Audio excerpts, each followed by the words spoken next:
I always thought our marriage was one of those stories people envy quietly.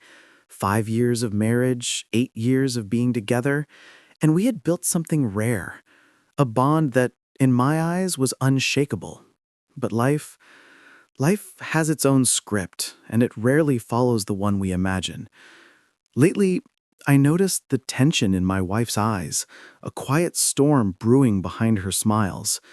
She began to complain, softly at first, then more pointedly, that I was neglecting her, that I wasn't giving her enough attention, that I had grown distant. Part of it was true. I had just plunged into a family business with a friend, trying to build something from nothing, and I was pouring every ounce of my energy into it. My mind was a constant whirlwind of plans, calculations, and long sleepless nights. I thought she would understand. I thought she would support me, that she'd know this wasn't a reflection of how I felt about her, but merely a season of my life. I was wrong. She was the kind of woman who craved love in its most tangible forms. Little surprises, constant attention, gestures that whispered care without speaking a word. She needed to be cherished, to be seen, and for months I had failed to show her that. Every time I fell short, I felt a twinge of guilt, but I convinced myself it was temporary, that once the business stabilized, I'd return to the husband she deserved. Meanwhile, the distance between us grew, almost imperceptibly, until it became impossible to ignore. 6 months had passed since I started noticing her growing frustration, her subtle withdrawal, her quiet disappointment. And yet, I still thought she would stand by me, that she would have the patience to weather this storm. But there was another layer to this tension, one I could never overlook. My wife had a health condition that made pregnancy incredibly difficult, a fact that had been a shadow over our marriage from the beginning. It was her dream, her most deeply held desire to become a mother. She had wanted to try within the first year of our marriage, even considered IVF at one point, though insurance limitations forced us to postpone it. Watching her friends and sisters announce pregnancies, sharing their joy while her eyes welled up with tears, left an ache I could never quite soothe. She felt like life was mocking her, handing her everyone else's home runs, while she struggled to step up to the plate. Then, months into this tension, a sense of unease gnawed at me.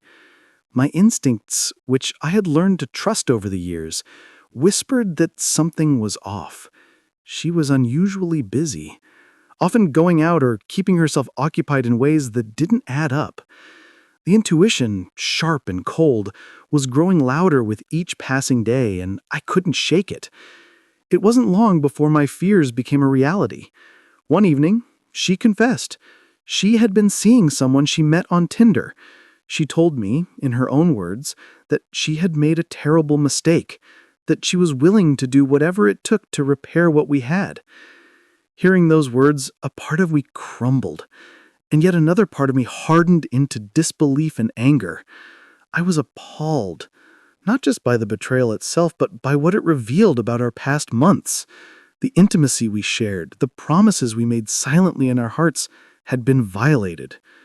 I called her names I could barely reconcile with myself, words that I had never spoken to anyone, least of all someone I loved. For a few weeks, I retreated into silence, letting the quiet between us stretch like a canyon I couldn't cross. But eventually, I agreed to therapy. Perhaps I wanted to salvage something. Perhaps I feared the permanent loss of everything we had built together. Then, as life often does, it threw another twist at us. My wife discovered she was pregnant. I remember the moment clearly. She came running from the bathroom, eyes wide, face glowing with a mix of joy and disbelief, and she shouted, almost trembling with excitement, "It's a miracle! We're going to have a baby!" I watched her, heart racing, but I couldn't share in that euphoria. Not yet, not entirely. The shadow of betrayal still hung over me, thick and suffocating. She swore repeatedly that she had not been intimate with her affair partner, that this child was ours. We took a paternity test, and the results confirmed what she had said. Relief? Yes.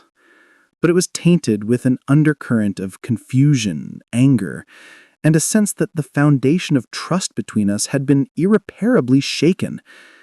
I found myself staring at her, wondering how I could ever reconcile the woman I loved with the person who had done something so unimaginable. And yet, there was a sliver of hope buried somewhere inside me, a hope that we might, somehow, navigate through this, a hope that the therapy, our conversations, could mend the cracks. But deep down, I knew I was standing at the edge of something I didn't fully understand yet, a precipice of emotion, where love, anger, guilt, and grief collided in ways I couldn't control. Even after the paternity test confirmed the child was mine, I couldn't shake the unease that had settled into my chest like a stone. The betrayal wasn't just a moment. It was a shadow that stretched over every memory, every laugh we had shared, every quiet night we spent together. I wanted to feel joy, to embrace the miracle of life growing inside her. But instead, I felt trapped between relief and resentment. Her face, alight with excitement, was a mirror to everything I had lost: trust, innocence, and the certainty that our love was unbreakable. She pleaded with me. Every word was laced with desperation and hope. "This is our baby," she said, over and over, her hands trembling as she reached for mine. "I know it's not easy, but please, can't we just try to see this as a blessing?" I wanted to respond, to console her, to reach out, but my heart refused to follow reason. All I could see was the image of her with someone else, her hands, her laughter, her body intertwined with another man. The thought clawed at me relentlessly, gnawing at the edges of my mind until I was left hollowed out, consumed by a fear I couldn't name. We sat in silence for hours, the clock ticking in a way that seemed unbearably loud. I was torn. Part of me wanted to protect her, to embrace the pregnancy, to allow this child to become a part of our story. But the other part of me recoiled at the idea of tying my life, my love, to someone I could not fully trust. My marriage, fragile and fractured, felt like a house of glass, and the tiniest movement could send it shattering. I realized then that my own sense of safety, my own need to feel secure, was paramount. I couldn't allow myself to be consumed by the idea of fatherhood if the foundation of our relationship was not yet rebuilt. So, I made a decision, one that I knew would haunt me for the rest of my life. I told her that we were not ready, that our marriage was hanging by a thread, and that bringing a child into this chaos would only multiply the heartbreak. I laid out an ultimatum, the words heavy in my mouth. If she wanted our relationship back, she had to prioritize it. The baby, our baby, would have to wait. I watched her face fall, the initial glow of joy replaced by shock, confusion, and an almost palpable fear. She tried to argue with me, tried to plead, tried to make me see reason through the lens of hope and miracle, but I was immovable. Her tears came quietly at first, a trickle that quickly became unstoppable. She told me about her condition, the long road of difficulty she had faced in trying to conceive, the years of waiting and hoping, the pressure and heartbreak she had endured silently while I was consumed by my own world. Her words struck me with a force I had not anticipated. I felt a flicker of guilt, of awareness, of the cruelty of my decision, but it was fleeting, overshadowed by the weight of my anger, my fear, and my wounded pride. The abortion happened a few days later. I remember waiting outside the clinic, pacing back and forth, feeling an emptiness that seemed almost physical. I didn't know if this decision was protecting me or if it was a selfish act of vengeance, a way to punish her for the betrayal. Her silence when she returned home was suffocating, her body moving through the house like a shadow of the woman I had once loved so unconditionally. I could see the weight of what we had lost in every gesture, every glance, and it made me feel both vindicated and horrified. I had taken away something she desperately wanted, and in doing so, I had left a wound that neither of us could ignore. We tried therapy. Our first session was an exercise in restraint and raw emotion. She spoke carefully, carefully weighing every word, but the rationalization she offered, her attempts to explain why she had cheated, why she had acted as she did, felt like daggers to my already fragile trust. The more she spoke, the more I realized that I was not ready to forgive. Not yet. The love I had felt, the unquestioning devotion of my early 20s, felt distant, almost alien. I could see her trying to rebuild the bridge, and I wanted to follow her, to meet her halfway. But every step was met with my own hesitation, my own lingering doubts. And so the internal battle raged. I wanted her, yet I feared her.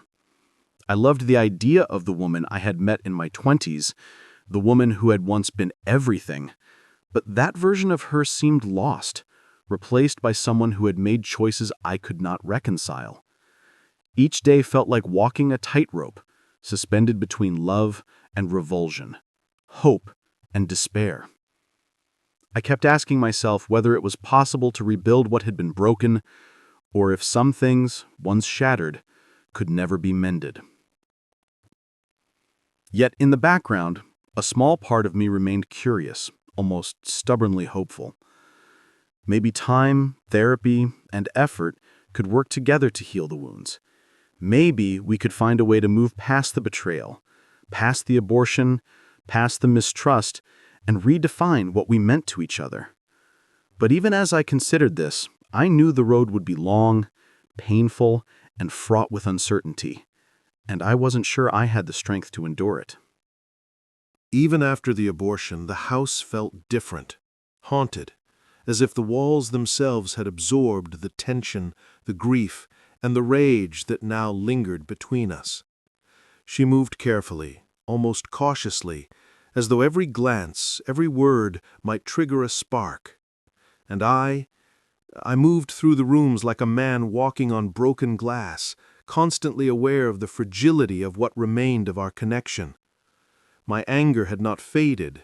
In some ways, it had intensified, masked under layers of guilt, frustration, and a complicated blend of desire and repulsion. Therapy became our first attempt at mapping this fractured landscape. The sessions were long, exhausting, and painfully honest. We spoke in circles, circling around betrayal, trust, and the unbearable weight of what had happened. I tried to articulate the storm raging inside me, the humiliation of being cheated on, the fury at her decisions, the confusion about whether love could survive this.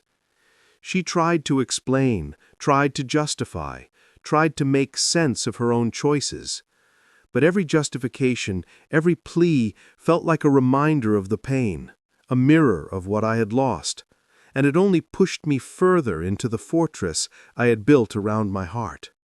Some days I could almost see glimpses of the woman I once knew, the one who laughed with abandon, whose touch felt like safety, whose presence had been my anchor.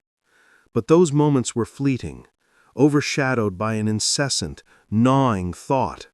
She had chosen someone else, even if for a moment, and that choice left an indelible mark on my soul.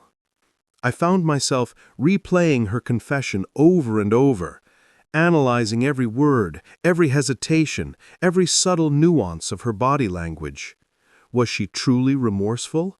Or had this been just a temporary lapse, one she now regretted because of the consequences? I didn't know, and the uncertainty was unbearable. It wasn't just the betrayal that haunted me, it was what it represented.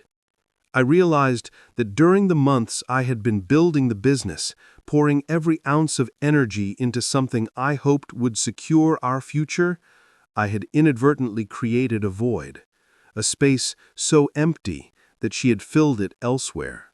That thought, more than anything, made me feel powerless and foolish. How could I have let this happen? How could I have allowed our love to erode into a terrain so barren that infidelity could take root? The guilt was suffocating, yet anger remained a constant companion, whispering that she had made a choice I could never condone. Even as I wrestled with my feelings, she tried. She tried to be affectionate, to bridge the chasm I had built. There were small gestures, holding my hand during dinner, leaving notes of apology and love, even cooking meals I hadn't asked for.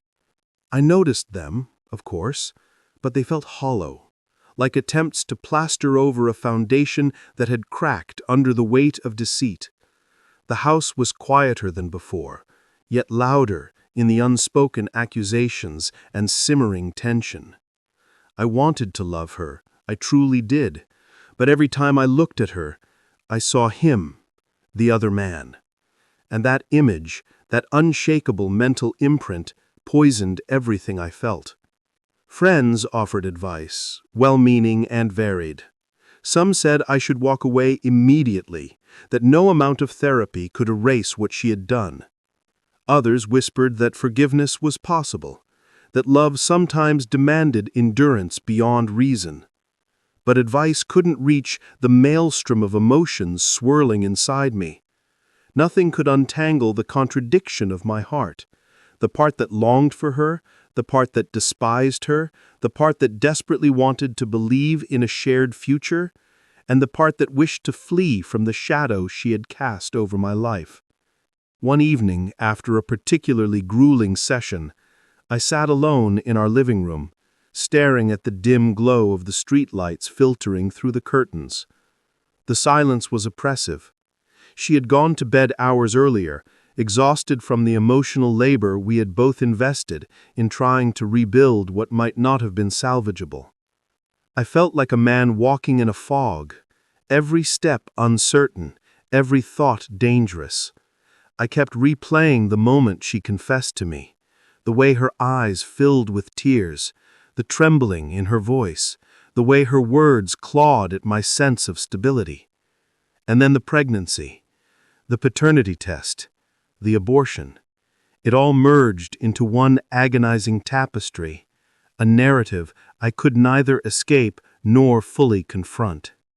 I started to think about the life we had once imagined, the dreams we had whispered in the dark, the plans we had sketched in quiet moments, the laughter and the touch and the intimacy that had once been effortless.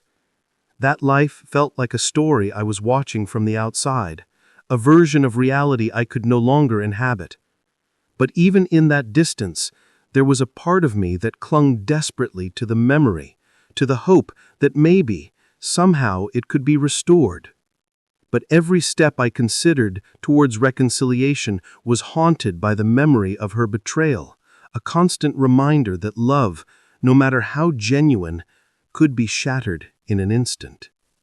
It was then, in the quiet agony of that night, that I made a choice, or perhaps a realization. I understood that my trust, the very foundation of intimacy and connection, had been broken in ways that words could not repair. And I also understood that my desire for control, for certainty, for safety, was now in direct conflict with my love for her. The duality tore at me, leaving me raw, vulnerable, and uncertain. Could I ever forgive her? Could I ever trust her again?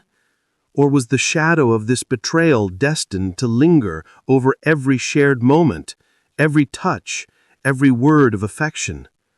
I had no answers, only questions, only echoes of a life that felt both present and impossibly distant. And in that suspended space, I began to realize that the next step, whatever it would be, might define the rest of my life. Weeks slipped by, each day indistinguishable from the last, a monotonous loop of tension and awkward silence. She tried. God, she really tried. She would leave little notes on my pillow, brew my favorite coffee just the way I liked it, and sometimes catch my hand with hers in fleeting moments of warmth. But every attempt, no matter how sincere, felt like a reminder of the fracture between us. I couldn't touch her without seeing him, couldn't hear her laugh without feeling a sting of betrayal, couldn't imagine intimacy without the shadow of the affair looming over us. The weight of it was exhausting. I began to notice subtle changes in myself. My patience thinned, my words sharpened. I questioned every glance, every tone, every hesitation, searching for hidden meanings. Therapy helped to an extent, but it also forced me to confront things I didn't want to see. The selfishness of my own reactions, the complexity of her emotions, the gray areas between right and wrong. I was angry, yes, but I was also painfully aware of my own inability to forgive, my own need to feel in control, my fear that letting go of resentment would leave me vulnerable to being hurt again. One evening, after another long session, I found myself sitting at the dining table, staring at a meal she had prepared. The aroma should have comforted me. It had once been a source of warmth, a symbol of her care.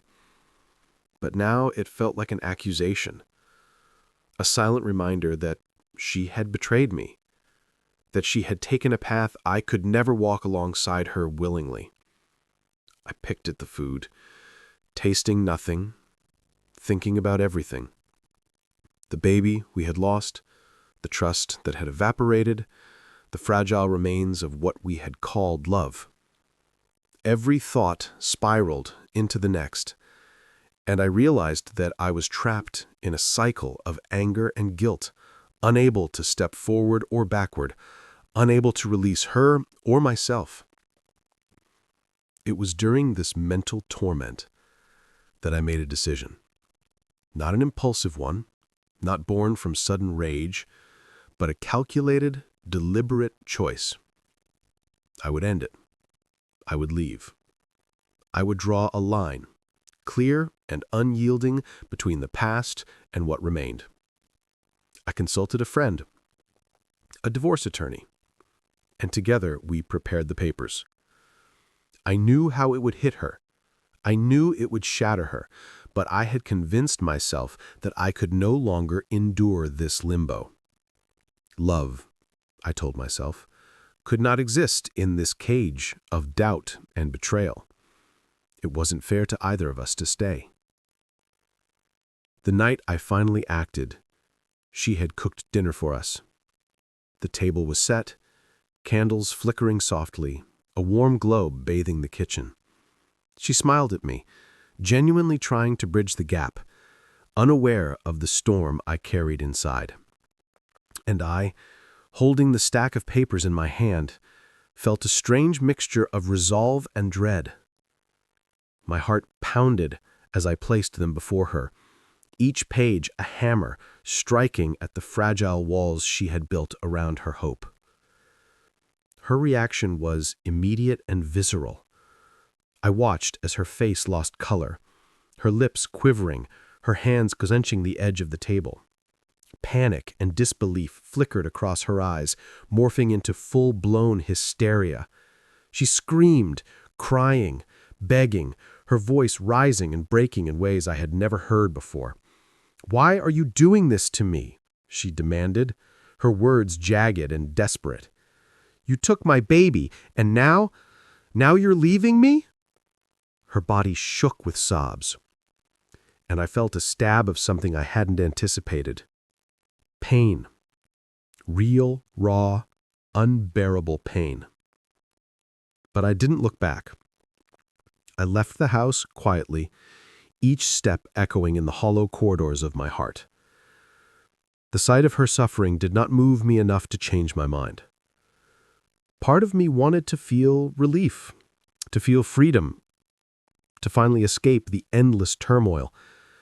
But another part, a quieter, more hidden part, recoiled in horror at my own actions. I had inflicted pain, the likes of which I feared would leave scars neither of us could ever fully heal. And yet I told myself it was necessary. Necessary for survival, necessary for sanity, for the fragile remains of what we had called love, that could still exist somewhere inside me. That night, walking away, I felt the paradox of my emotions more keenly than ever. Guilt and justification wrestled violently within me. Was I cruel? Absolutely. Was it fair? Perhaps not. But I had convinced myself that staying meant enduring a daily torment, watching her, watching the memory of betrayal, watching hope and resentment collide in ways I could no longer bear. The decision was final, yet its weight settled over me like an oppressive fog, making every breath feel laborious. I understood then something crucial about the human heart. That love, even when genuine, is fragile. That forgiveness is not a guarantee, and trust once broken may never be fully restored. That sometimes protecting oneself, even at the cost of another's suffering, becomes the only path forward. I also knew that this choice would haunt me, that her tears and screams would replay in my mind endlessly, and that the guilt, like a shadow, would never fully release me. Even in leaving, I clung to a small, stubborn fragment of hope. Perhaps someday, when the fury and pain subsided, when the dust of anger settled, I could reconcile my emotions, maybe even forgive myself. But for now, there was only this: the knowledge that the woman I had loved more than life itself was hurt beyond measure, and that I was both the cause and the reluctant observer of her suffering. The days that followed were heavy with silence, a silence that screamed louder than any argument could. I wandered through the house, through the rooms that once held laughter and warmth, now empty, except for echoes of what had been. Even the sunlight that streamed through the windows felt distant, indifferent, as though the world itself had shifted and I was left behind, suspended in some gray limbo between past and future. I couldn't eat properly, couldn't sleep properly, and every thought returned to her. The look on her face that night, her screams, her pleading, and the tears that seemed endless. I tried to convince myself I had done the right thing. I told myself that leaving, that ending this, was necessary, that I couldn't stay chained to someone who had betrayed me, that I needed to protect my own heart from further damage. And yet, in the quiet moments, when the house was still, when the night pressed against the windows, I couldn't escape the gnawing guilt. The images of her pain, her trembling hands, her voice breaking under the weight of despair haunted me in ways I hadn't anticipated. I had thought I could steel myself, compartmentalize my emotions, but guilt doesn't work that way. It doesn't respect boundaries. It doesn't obey reason. It seeps into every corner of your mind until you question not just your actions, but yourself. Therapy became my refuge, a place where I could speak aloud the confusion, the shame, and the anger that had taken up permanent residence in my chest. I tried to dissect the decisions I had made, the moments I had acted from fear versus those I had acted from conviction. My therapist listened, occasionally probing, occasionally challenging me, but mostly providing a mirror, a way to see myself without the distortions of justification that I clung to. I realized something profound. Even though I had been hurt, even though betrayal had left its mark, I had also inflicted trauma. I had wielded my anger and my need for control like weapons, and she had borne the brunt. One revelation that shook me deeply was the understanding of what some called informed consent. Yes, she had had sex with me during the period she was cheating. I hadn't known what was happening behind my back, and in that moment, I hadn't consented to intimacy with someone who was being unfaithful. That idea, once pointed out by a friend, hit me with a clarity that was both validating and disturbing. Part of me recognized that I had been violated in a subtle but significant way, And yet, another part of me recoiled at the moral gymnastics I had begun constructing to make sense of my own actions. I loved her, or at least I had loved her, and the betrayal had left me questioning everything I thought I knew about love, trust, and intimacy. As days became weeks, I noticed an unexpected painful truth. I could no longer love her the way I once did. The image of her with another man was a shadow that refused to leave my mind. My heart, which had once been fully hers, now carried scars that changed the way I felt entirely. I wanted to love her, to forgive her, to recapture the woman I had met in my 20s, but every attempt was met with an invisible wall of mistrust. I realized that the love I remembered, the unshakable, all-consuming love, was no longer accessible. What remained was a complicated mixture of residual care, guilt, and a deep sense of loss. I tried to rationalize it, telling myself it was necessary for my survival, that coexisting with her and facing the possibility of a child would have been unbearable. But the rationalizations didn't quiet the anguish. Every time I allowed myself to think about the child we had lost, about what she had sacrificed, about what I had demanded, I felt a tightening in my chest, a pulse of guilt so intense it made me question my own morality. Had I acted out of protection or out of fear? Out of love or out of spite? The answers were messy, impossible to pin down with certainty. I began to understand that grief doesn't only belong to the betrayed, it belongs to the betrayer too. My grief was not just over what I had lost, but also over what I had taken, over what I had forced her to endure, over the fragments of ourselves we could never reclaim. And that grief, mingled with guilt, made every step forward feel precarious. I wanted closure, but closure felt impossible. I wanted forgiveness, but I didn't know if I could give it, to her, to myself, or even to the memory of what we had been. At night, alone, I replayed our life in fragments, the small touches, the shared dreams, the laughter in our first apartment, the quiet moments that had once defined intimacy. And then I juxtaposed them against the betrayal, the abortion, the confrontation, the divorce papers. The contrast was brutal, a series of sharp edges that cut into me with every memory. And yet, amidst the wreckage, a small part of me held on to hope. Not necessarily hope for reconciliation, but hope for understanding, for self-forgiveness, for some way to process this pain without letting it consume me entirely. It was in those nights, sitting in the dark with only my thoughts, that I realized how complicated love really is, how fragile trust can be, how betrayal can alter the very core of a relationship, and how sometimes the choices we make, painful, cruel, or necessary, can define not just our relationship with others, but our relationship with ourselves. Time did not heal in a linear fashion. Days bled into nights, and weeks blurred into months, yet the weight of what I had done lingered, relentless and heavy.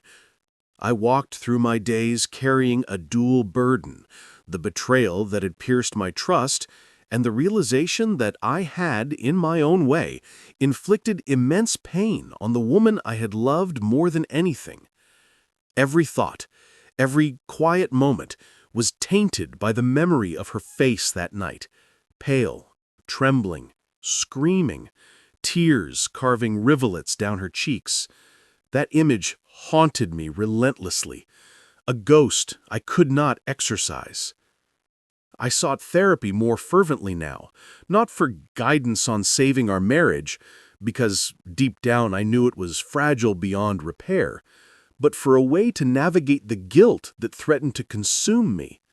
I spoke of anger, of betrayal, of fear, of longing, of the strange mixture of love and disgust that now defined my perception of her. My therapist listened, probing gently but firmly, pushing me to confront my choices, the motives behind them, and the consequences that rippled far beyond the immediate. I had given myself permission to detach emotionally, but that detachment came with a cost, a gnawing emptiness, a persistent ache, a sense that I had traded one form of suffering for another. One realization struck me with an almost unbearable clarity. Love is not enough. Not always. Not when trust is shattered, not when fear and resentment seep into every corner of your heart. I had loved her with an intensity that once felt unbreakable, but love alone could not undo betrayal, could not restore innocence, could not erase the choices we had both made in moments of weakness and despair. That realization was both sobering and terrifying, leaving me suspended in a limbo between longing and guilt, between desire and fear. I thought often about the child we had lost. I tried to imagine a life where I could have embraced fatherhood, where the pregnancy could have become a bridge rather than a wound. But each time I allowed myself to explore that possibility, I was pulled back into the reality of betrayal, the knowledge that trust could never be fully mended, and the fear that coexisting with the memory of what she had done would consume me entirely. It was a cruel paradox. The child had been a miracle, yet it became a symbol of everything broken between us. And still, despite everything, a part of me ached for her.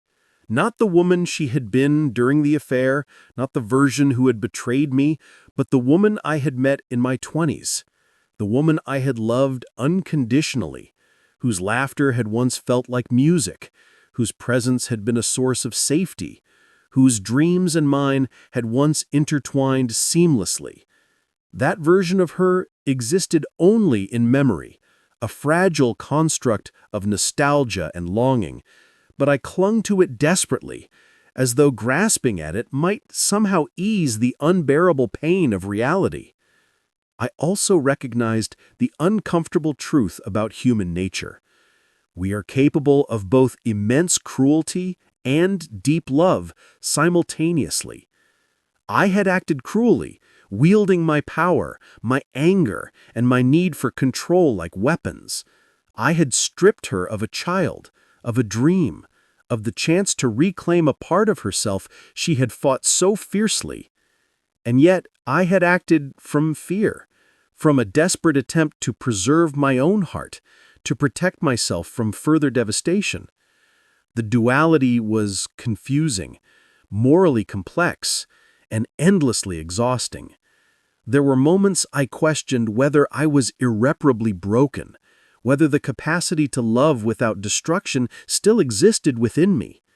Night after night, I sat alone, thinking about the fragility of relationships, about the permanence of certain decisions, about the enduring consequences of betrayal. I reflected on the paradox of forgiveness, that even if she forgave me, could I ever forgive myself fully? That perhaps the act of moving forward was less about absolution and more about survival, about finding a way to coexist with the guilt, the sorrow, and the longing that had taken root so deeply in my soul. And then, slowly, I realized something crucial. Life does not provide clear answers or easy resolutions. Pain is not always punished. Love is not always reciprocated. And closure is often an illusion. The best we can do is navigate the chaos, attempt to understand our own hearts, and strive to act with as much integrity as possible within the limits of our humanity. I knew I would carry the weight of my decisions for the rest of my life, that some nights I would still wake in cold sweats, haunted by the memory of her cries, by the knowledge of the child I had allowed to slip away, by the shadow of betrayal that would never fully fade.